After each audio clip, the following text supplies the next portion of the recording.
So I've been listening to people talk about the idea of sustainability leadership, how things might develop regionally, and I'm the strategic futurist of the group. Are there any other futurists here? Right, so I can encourage you to ignore everyone else and just ask me.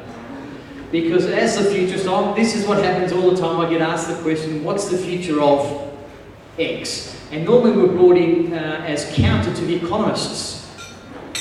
We normally say, if you want a prediction, ask an economist. If you want to know what's going to happen, ask a futurist. If you want to know how to get there, ask a strategic futurist. But I'm also a firm believer that the majority of brain power in the room, we have experts up here, resides out here. So I'm going to give you a few couple of slides and then let's get your brain power. Let's hear what you have to say about the process. What do you think really matters? Because it's your region after all, so you need to do something about it. So this will be short and quick before you get to do some action. Anyone here suffering from myopia? Couple? So myopia is the concept of short-sightedness when it comes to sustainability, regional planning, urban planning, council development initiatives, marketing, branding, business development opportunities. Myopia is writ large across the way we operate in the world. And if you don't know what myopia is, here's what I'd like you to do. I'd like you to put your hand up.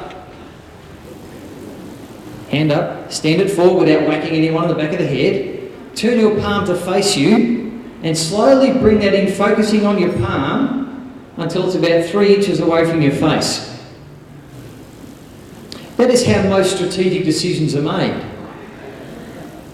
Short-sightedness, those who are really short-sighted can actually see that, most of us probably won't. And so what we're trying to do is overcome the idea of myopia. See, that's me with a technical issue as well. Stand by all units. Scotimus, anyone know what scotimus is? Scottish Christmas. Scottish Christmas could be, yes. Looking without seeing. Thank you. And from a visually impaired point of view, scotimus are the dark grey and black spots that start to impair our vision. And people with scotimus, as it develops, you actually sometimes get mistaken for people with developing Parkinson's disease, because as the vision gets impaired, they start doing stuff like this with their heads. What they're actually trying to do is look around the grey spots, the blind spots that are starting to form in their vision. So what I'd like to do is the following. Make a mesh with your fingers, cross your fingers like that. Put your hands out in front of you, pull about 5 inches away and look through those mesh of fingers. And that is the blind spots organisations have when they make decisions. They think they know what is happening around them, they believe they are fully informed, and they take a bet. And for your region coming up over the next 10 or 15 years, you have people right now who are about to place a fairly large bet. Your job, I would argue, is to help them see some things a bit differently to how they're seeing them now. Not right, not the only answer, but just differently, and see what emerges out of that. So the curatives of this process are breadth, depth and distance. What we've had today is a breadth of opinions and understanding, a bit of depth in terms of what the real issue is, and to some extent started to tap in the distance issues that are a challenge from a planning point of view. If you want sustainability leadership, you need to have distance in your thinking.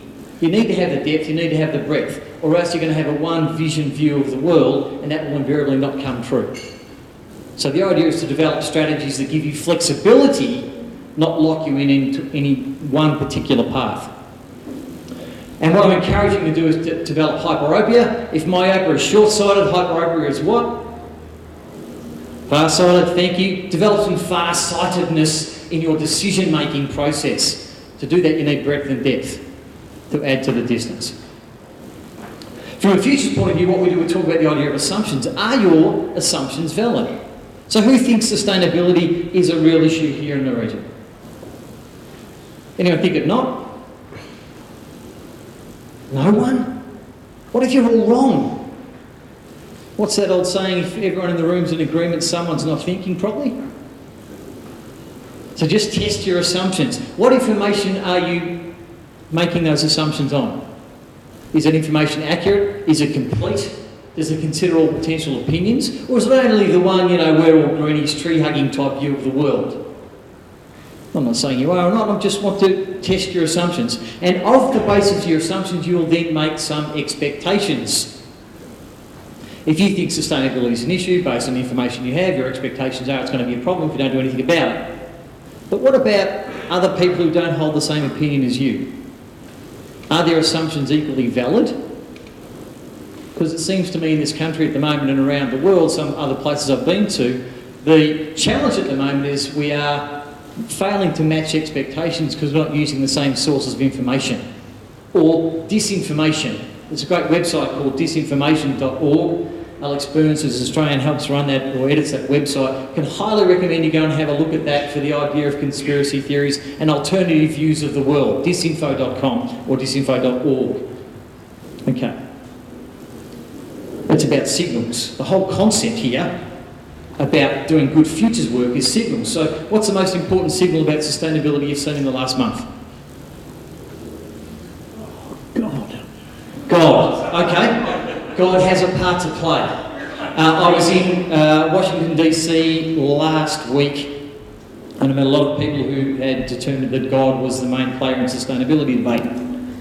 They might be true, I don't know. What else? Latest signal you've seen? Latest signal? What do you mean by signal?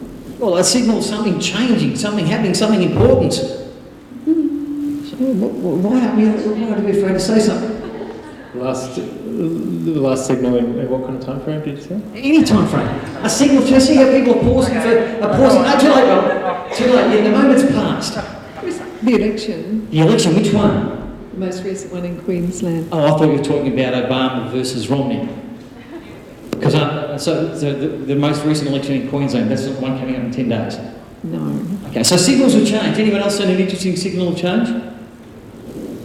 The new mural at the front of the primary school is all about sustainable farming. Ah, the kids, gee, they're delusional kids, aren't they? We know kids are delusional, that's why we let them go and do art, and then we try and put them into real stuff and they learn about economics and business, and then they're gone. Then they're fixed.